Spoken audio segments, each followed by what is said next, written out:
Hello, sister. I am so excited that we can finally meet together and spend time. I have to tell you, the rest of the audience, we've been trying to get together since March or April of Sure. 23, and the weather is always screaming at us because the first time we tried to get together, it was the earthquakes in Turkey, and you Yeah. were spending time with your family and like trying to get it figured out. Yeah. Yeah. And It's been and always. always something. And then this time I'm on the island of Molokai in Hawaii, and we have tornado watches. So I thought that it was only fitting for us to talk outside because you're such an intersectional ecofeminist artist that I wanted the birds to be chirping while we were talking and the leaves clapping for us throughout. So we'll probably hear some of the wind throughout this too. But you're such an inspiration to me. And I don't know if I've ever told you. Oh, Jodie, thank you. Thank you so much. You're I really, welcome. When I was curating that show, Beyond an Inconvenient Truth, and you were an exhibiting artist, I saw your work and was immediately drawn to it with every cell that I have. stop. Thank you. Thank you so much. It was You a dream come true to be part of that show. It was amazing. you have had a lot of dream projects. I mean, that was one, but your book that you've illustrated a whole book. Tell us, I want to hear about this climate resistance project and because you illustrated the book, right? It's not the book, but so it's this online platform. It's the website itself, Okay. and it's also a book. So, Oh, yeah, the platform first launched, and then she launched the book. And the platform is basically designated for like infinite ways of being included in the climate movement, what you can do to take action. And what I love about that platform is that it centers the community. mm, So yeah, it was such an exciting project to work with. The owner, Kylie, contacted me in the early January 2023, and it was such a good start for my year because literally everything she talked about, I was like, yes, yes, yes, and yes. We yes. totally need it, and I would absolutely love to be included in the project. I illustrated for the urban cooling, urban farming, Mm, community-owned renewable energy, and community science. And it was, for me, it was a great project because I get to learn a lot too yep. while I'm working on it. That's why I love what I do by working those kind of like climate justice and feminist justice projects. I get to do my own research and I get to learn a lot too. So it's definitely really nice. Absolutely. And I think that's one of the reasons why I start curating different shows and different avenues within shows. So I can also learn more about the artists and their creative process. But in this project, were there issues that you were illustrating that were really pulling on your heartstrings more? In this specific one, Yeah. oh, I think the community science because so when I was looking through her solutions and Yeah. reading about what she wrote, I was like, okay, urban farming. Like immediately I can picture the urban gardens, the rooftop gardens, the community gardens that I already see a lot. So it was easier for me to picture. Same with the urban cooling too, like all the fountains or shade structures and the renewable energy, again, very like tangible in my mind. But when I said community science, I was like, what comes to my mind when I say community science? And that's when I realized maybe this is the area that I don't really know much about. And then when I went further into and read more about it, I realize all the apps in my phone that like plant identification, bird identification, these are all inside the community science. It's because when we say like science, it's kind of intimidating and sometimes like it's not really communicating with us well. Right. But once we make it available the mass, for the public, we get to know what we're surrounded with, and then we get to love what we're surrounded with, and we get to, I don't know, want to protect it. So I thought like that was really fun to learn more about and then illustrate it. That's why when people go and look at the community science one, they can see like there's a girl who's trying to identify a plant, there's someone who's bird watching, someone looking at the telescope, looking at the sky, because all of these things are, even though I didn't realize it's inside the community science. Yeah. Yeah. I just saw something on Instagram that hit me in a way that it hadn't hit me before. And it's probably something related in, in a way, but to stay focused, it was showing children that could identify 100 different brand names Mm, easy, but they couldn't identify even 10 different plants. which is so sad, like literally so sad. When I moved here from Turkey, I mean, unfortunately, back where I'm from, we're not surrounded by those national forests and a lot of parks. But literally right next to my apartment, there's this right park. And when you go and walk, there's little signs on top of the trees, which tells you at what date they were brought here, what is the species. And it's just, to me, it was massive because I'm like, wait a second, I can just look at it, know what it is, and then try to identify somewhere else when I see the same tree. And Yes. it's such a fun thing to realize. And when I was like reading all those books talking about like you try to get to know your neighbor, but the bird is your neighbor. The like all of the like squirrels are your neighbor. You kind of want to know who they are. And once you get to know them, it gets such an interesting place to live. Because now I start like start being able to identify some of the birds. And honestly, Jodie, it's the best feeling when you look at a bird and like, I know what it is. It's an American robin. I don't know. It's just so fun. Yes. Yeah, because it's no longer just a bird. It's that bird. Yeah, exactly. It's that one. Yes. Yes. Yeah, I We have a don't. bird here that'll do that. That'll come over and visit. That'll visit. Yeah. She's That's red. cool. Hmm. Oh, that's cute. Hmm. I download this one app. It's like a Shazam app for like the birds. You like make the app listen the surrounding, and it just like listens the bird sounds and Yes. identify which birds are there in your area. And they like when you click on them, they show you different types of photos.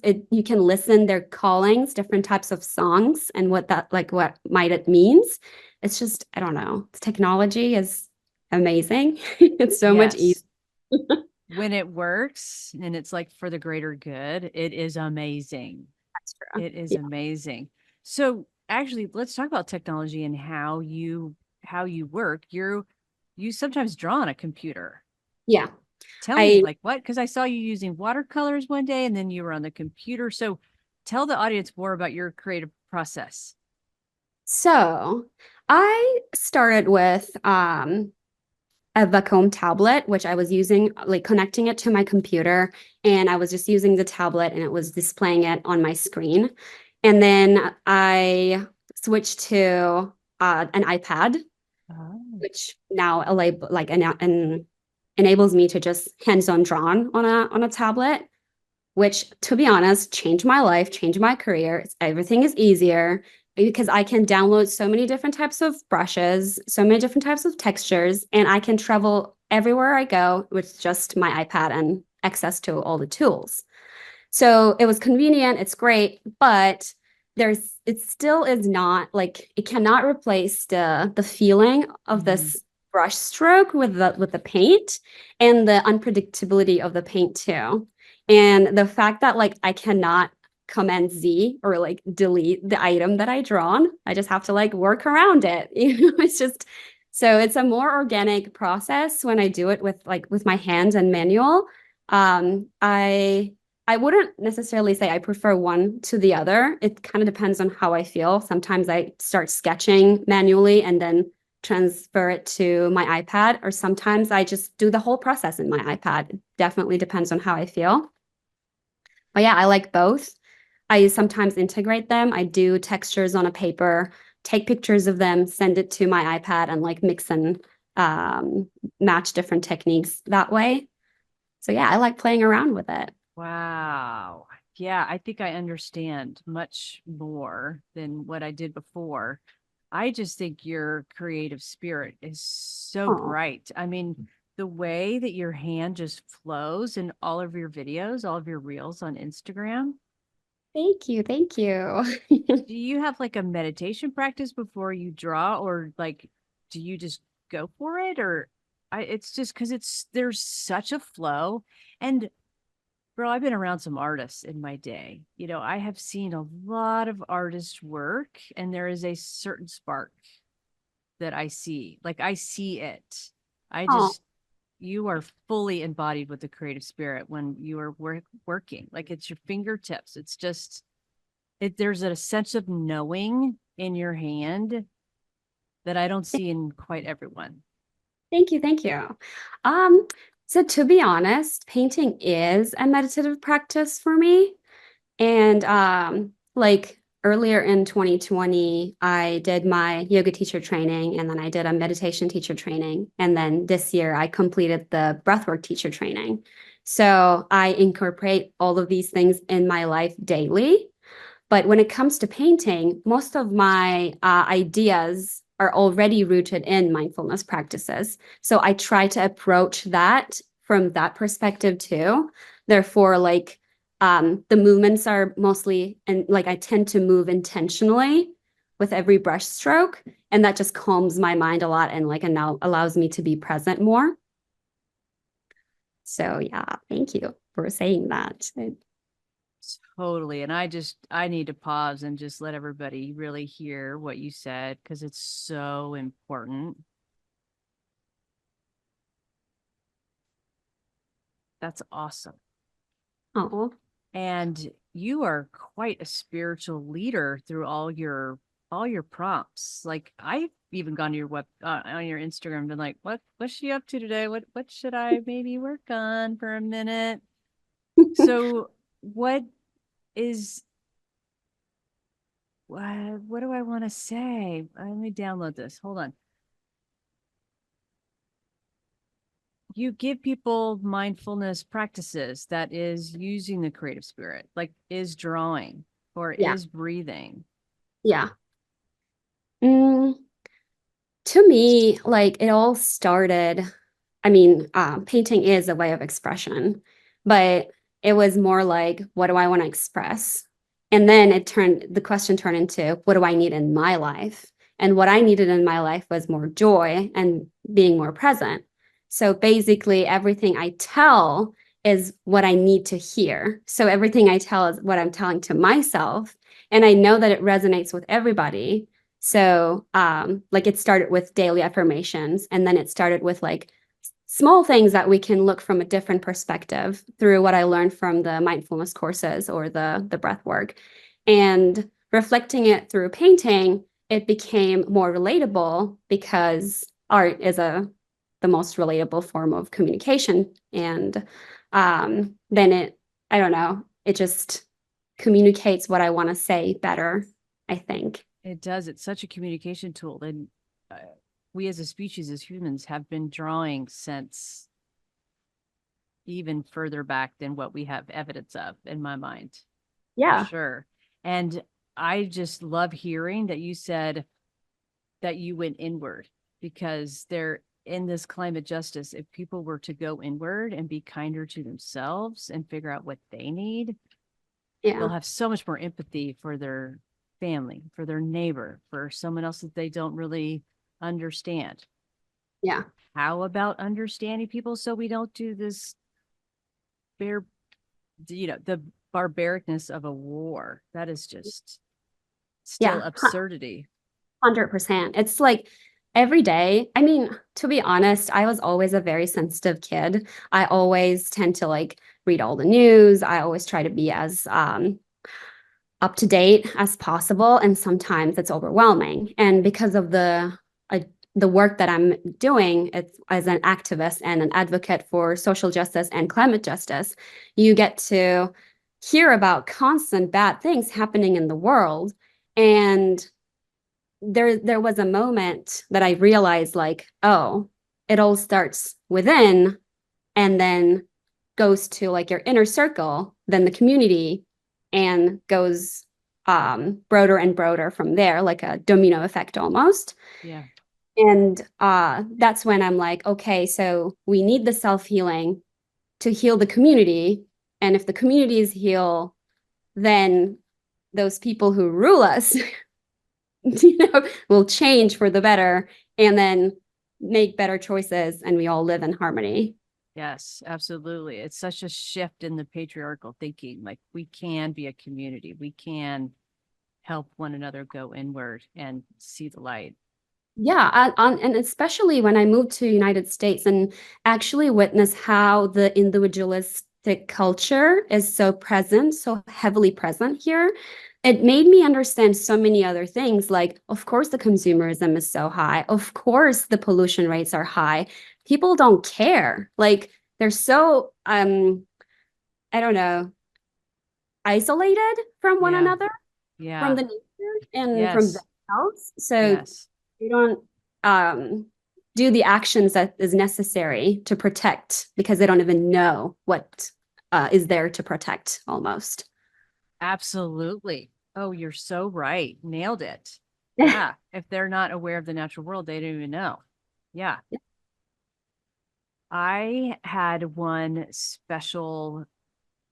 uh special time, and I just saw your drawing on Instagram with the swans because we're talking about going inward and talking about the natural world.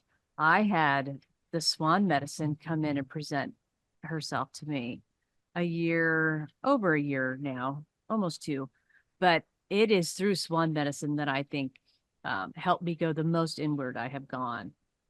Oh, so beautiful. Yeah. Do you work with spirit animals, or do you think about that when you're drawing some of the animals that I've seen?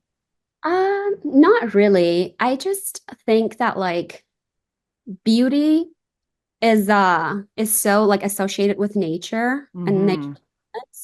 It's like to be honest, when I was a kid, I was so afraid of like bugs and certain types of birds. Like I didn't really like, care for them. You would But never, never, never. I but now love it. they're so beautiful. Like Yeah. butterflies are okay. Of course they're beautiful. But like Yes. moths are also beautiful. And like the beetles are so gorgeous. And then I mean swans are obviously gorgeous. They don't even like a question. But the pond right next to my apartment in the right park, it's filled with swans and different ducks. Beautiful. It's just like Beautiful. love looking at it. Yeah. Yeah. Oh, I love the way that you draw because I see the beauty in there. In each one, like even the women, Yeah. the way you draw their legs. I can't wait to see what other projects you're going to be working on. But yeah, tell us a little bit more about your background. Did you grow up in Turkey, or when, like, kind of give us a short chronology of what you've been up to? Yeah, so I grew up in Turkey in the capital Ankara, and I studied communication and design. So my background was actually heavily focused on more cinematography, photography, and the communications rather Yeah. than and like and after I graduate, pandemic happened. So I started drawing more and more. And I started doing more volunteer work than I ever have been because I had so much time in my hands. And I started working with WWF and some feminist organizations in Turkey. And the more I learned about it, the more I wanted to uh, be in the movement. And when I looked at what I have as a skill, I just wanted to like, okay, I want to use my skills this to fight with these issues and advocate for the social justice and climate justice. And then I moved to USA in 2019, and I'm here ever since. I am working with different NGOs, including UN Women, WWF, still working with a lot of different NGOs in Turkey. Mm, And yeah, I'm like a creative director in this organization called We Need to Talk, which is aims to tackle period poverty and stigma in Turkey. So yeah, I illustrate, I design, I do branding, I do paintings, I do a little bit of everything, but all for the same cause almost. All yes, yes. And just to clarify, WWF is the World Wildlife Foundation. Okay. Yeah. Yeah, those are some heavy hitters you just listed. And you've Yeah. had yeah, and you've been part of some TED Talks with your illustrations. Yeah, the climate their climate countdown was like featuring my work. That was pretty cool. There is this brand called Seattle Chocolate Factory, which is big here. They wanted me to create a mural for their sustainability journey. Uh, so yeah, I collaborated with a bunch of different brands that are based in Turkey and United States that centers sustainability in their business practices. I'm really happy with like I feel like when I spoke it, when I said and decided like I'm going to use this for that cause, one Yes. by one, all the projects that came to me was through that cause. And then in 2022, UN Women wanted me to illustrate the campaign for the National Women's Day, and I was like, "Is this really happening? Thank you." Yes. Yes. Yeah, it was great. And then when I hear all those positive feedbacks and all those people who come to me and say like thank you, like I really resonated with what you're doing, it just makes me want to do it more and more, and it just motivates me a lot. Well, I'm glad you're motivated because you motivate me. And I know Earth Creative's going to want to do some projects with you again Yeah. here in the next couple of years and soon. Um, you have 12,000 followers on your Yeah. Instagram. So do you want to tell everybody where they can come find you to have a collaboration party with you? Do you want people to go there or your website? They can reach out to me in either platforms. They can find me in Instagram with my name and last name, Burcu Koleli, and me on my website. They can just send me an email or a DM if they want to collaborate and create something together or just want to say hi. I'm open to either way. You're so sweet. And yes, you always answer my DMs. And I'll make sure that your website and your Instagram will be in the show notes for everybody too. So thank you so much for sharing your magic and your Thanks. time and your So process with nice. us. Oh yeah. You are the future and I'm excited to work on a project with you. I don't know Yeah. what it's going to be, but we'll have to make one. Aw, thank you so much. Thank you.